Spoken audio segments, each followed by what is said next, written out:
Hello, welcome to my channel. My name is Dr. Shoaib Mohammed.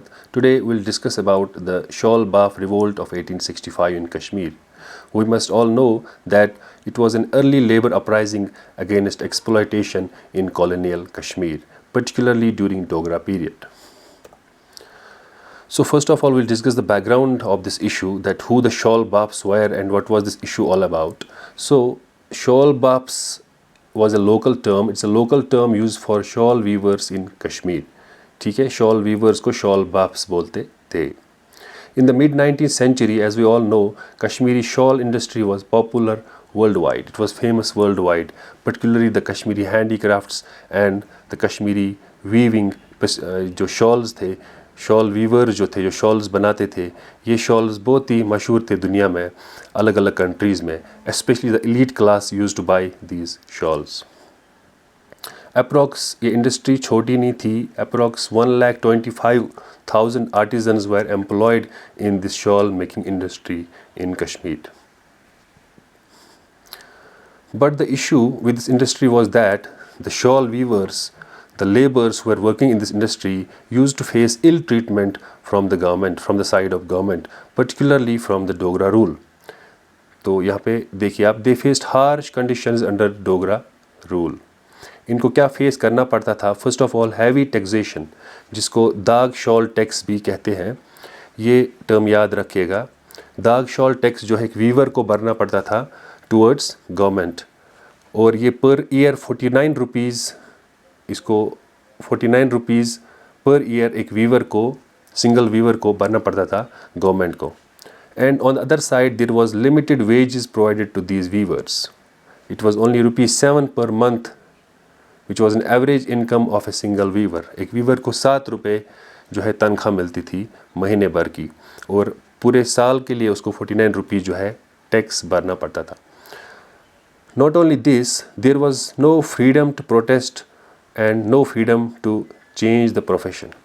इनको और एक चीज़ थी कि इनको फ्रीडम नहीं था, इनको अलाउड नहीं किया गया था कि ये अपने डिमांड्स को सामने रखे, प्रोटेस्ट करे उस पर, और ना ही इनको ये जो प्रोफेशन था शॉल वीविंग का, ना ये छोड़ सकते थे as per the norms of the government.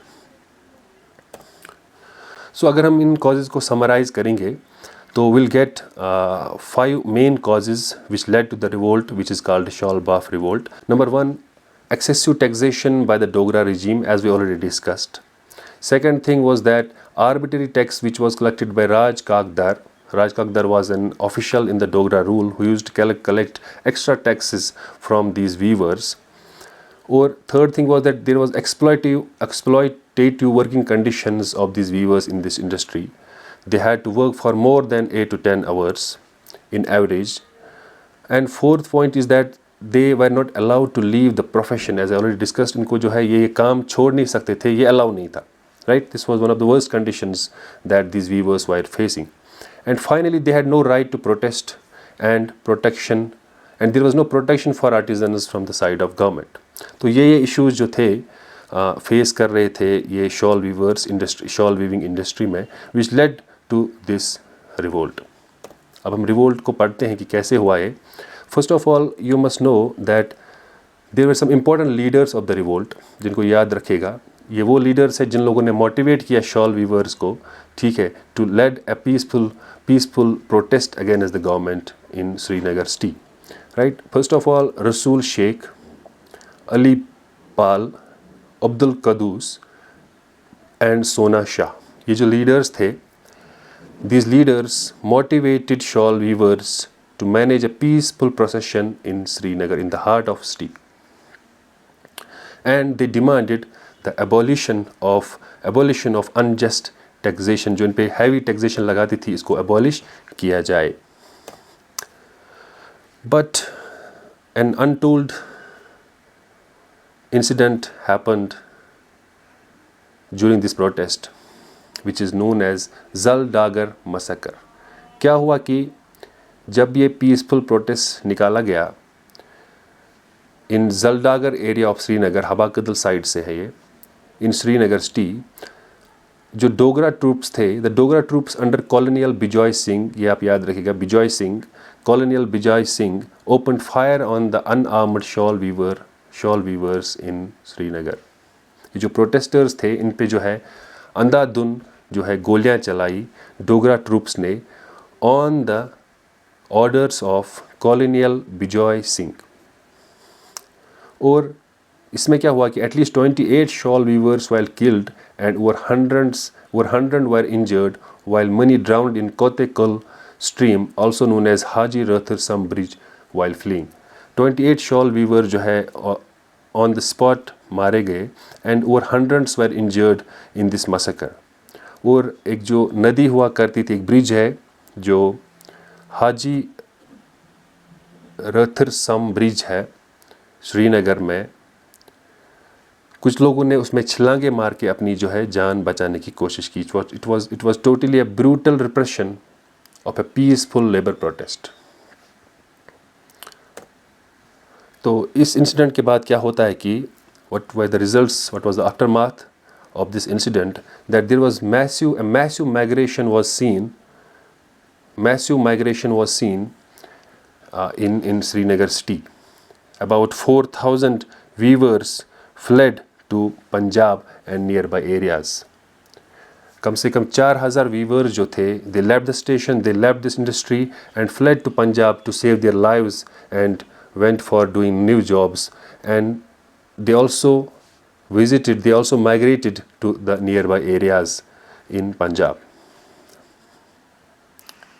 So another result of this incident was that there was temporary decline of Kashmiri shawl industry because this industry was dependent upon the shawl weavers। When the shawl weavers left and migrated to different places in Punjab, तो ये जो industry है ये कुछ देर तक जो है temporary जो है डिक्लाइन पे आ गई।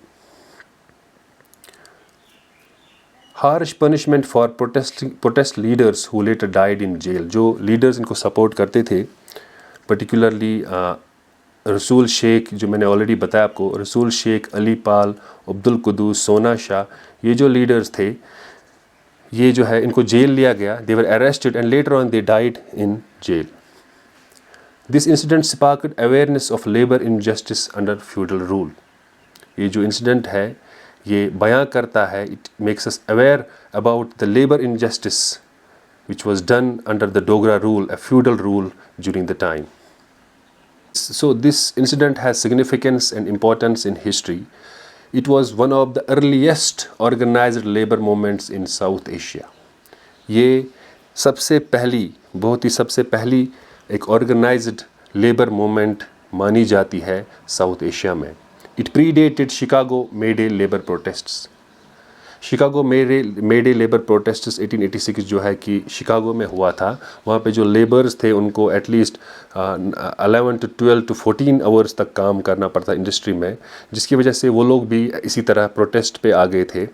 बट जो शॉल बाफ रिवोल्ट है इट प्रीडेटेड, ये पहले, इससे भी पहले जो है 1865 में हुई थी। It is considered as one of the earliest organised labour movements before Chicago May Day labour protests. It became a historic moment in the global labor rights and a symbol of artisans' resistance and workers' unity। ये जो moment थी shawl बाफ moment, ये इसने एक historic position बनाई global labour rights में, जहाँ पे इसको एक सिंबल के तौर पे देखा जाता है for artisan resistance and workers unity. So this was all about the Shawl Baaf revolt of 1865. Hope you like the lecture. Thank you.